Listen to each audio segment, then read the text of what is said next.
Cogí el equivocado. Bueno, Juan, su reflexión también sobre el tema y nuevamente, pues, ante este panorama que nos presentó Andemos hace un segundo sobre las incertidumbres que se tiñen en el sector.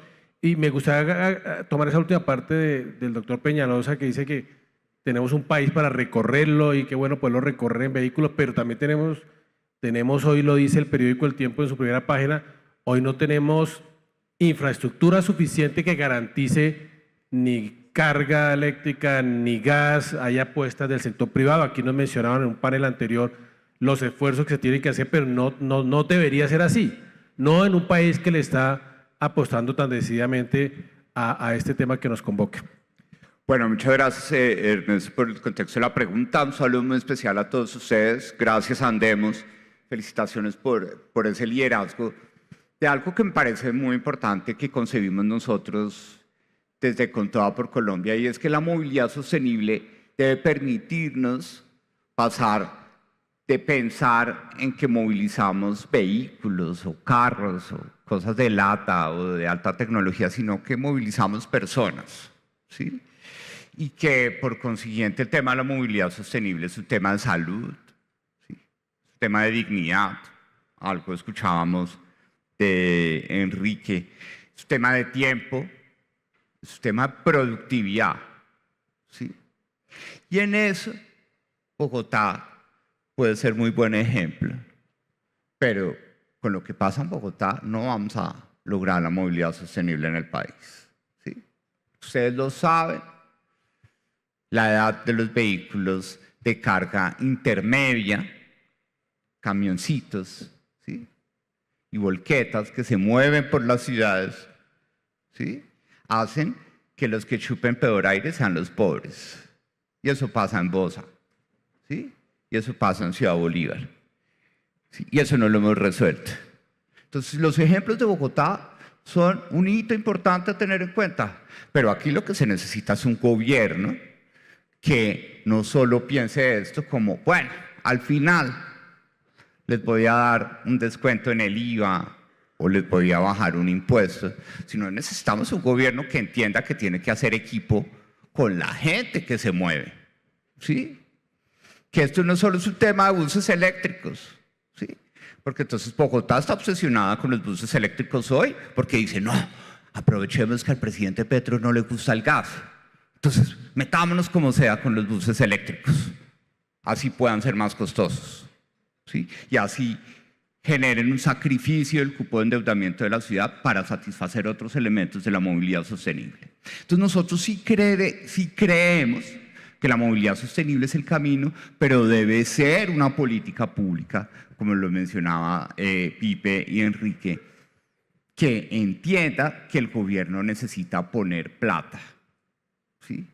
Y hay que entender para nosotros que la movilidad sostenible a nivel nacional debe ser el orientador de cómo nos bajamos del subsidio al diésel en el país. Sí, son 8 billones de pesos, que no significa de simplemente cojámoslos y chao, y que la carga salga más cara y que de resto financiemos una política social u otro trofeo para nuestra biblioteca. No, son 8 billones de pesos que hay que poner. ¿De dónde vienen? De la movilidad.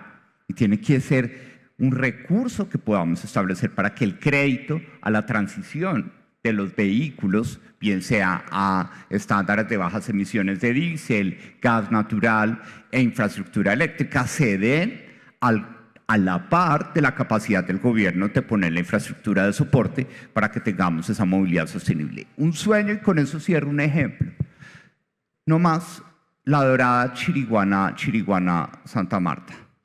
Tema férreo que va a salir perfecto, ¿sí? En el que seguramente no solo se va a mover carbón, pero qué bueno que se mueva carbón, porque aquí vamos a tener que generar electricidad para esos carros con carbón, ¿sí? Porque la ausencia de soberanía en gas natural nos va a costar carísimo. Entonces, qué bueno que esa Dificultad que tristemente tenemos que asumir por la irresponsabilidad del gobierno del presidente Gustavo Petro, se vuelve una oportunidad para decir, venga, definamos un nuevo multimodal, que haya un poliducto, un gasoducto, una red de carga, de estaciones de carga, para que podamos ver en la Ruta del Sol un piloto de tractocamiones eléctricos, por ejemplo, o en gas natural. Ese tipo de decisiones son las que queremos nosotros tomar para darle a Colombia una visión de cómo podemos llegar a ese deseo de movilidad sostenible, cómo llegó el mundo a ponerlo en la Agenda 2030, con metas. ¿Qué queremos en 2050? ¿Qué significa esto? ¿Qué esfuerzos va a hacer el gobierno nacional, los gobiernos locales y sobre todo qué esfuerzo va a hacer la ciudadanía y el sector público? Muy bien. Antes de darle la palabra al doctor Mauricio, yo quiero recordar que a este panel estaba invitada la precandidata Paloma Valencia, pero por últimas circunstancias debió declinar la invitación, pero también teníamos invitada a la doctora. Bueno, doctor Mauricio, su turno. Mire, ahora Juan Daniel, comienzo con el saludo, perdón, al doctor Chávez, a la Junta, a los precandidatos, a ti Ernesto, a Aura. Ahora hablabas de una palabra que identifica o que describe al gobierno de Petro, que es la irresponsabilidad, pero yo tengo una mejor, y es la incoherencia. Y les pongo un ejemplo antes de hablar de movilidad sostenible. Este es el gobierno que más habla de derechos humanos, pero que en el presupuesto que se aprobó ayer, Ernesto, desfinanció a la Defensoría del Pueblo solamente porque la defensora es independiente y habla duro.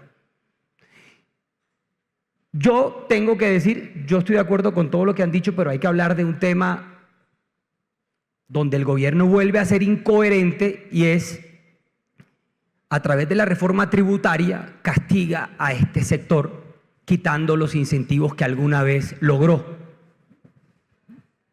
Y yo, que estoy en la Comisión Tercera de Senado, suelo dar buenas noticias en estos eventos. Y Pipe, tú me lo preguntaste y se lo digo hoy a los agremiados. No hay posibilidad que la reforma tributaria de Petro pase en la Comisión Tercera del Senado de la República. No hay posibilidad. De 17 votos, estamos 12 seguros y uno que me dijo anoche que está que se viene, pero que todavía no se viene. Pero lo vamos a traer. Vamos a tener una mayoría absoluta para decirle al presidente Petro que no vamos a permitir que toque a este sector que está haciendo un gran esfuerzo por la transición de la que él tanto habla.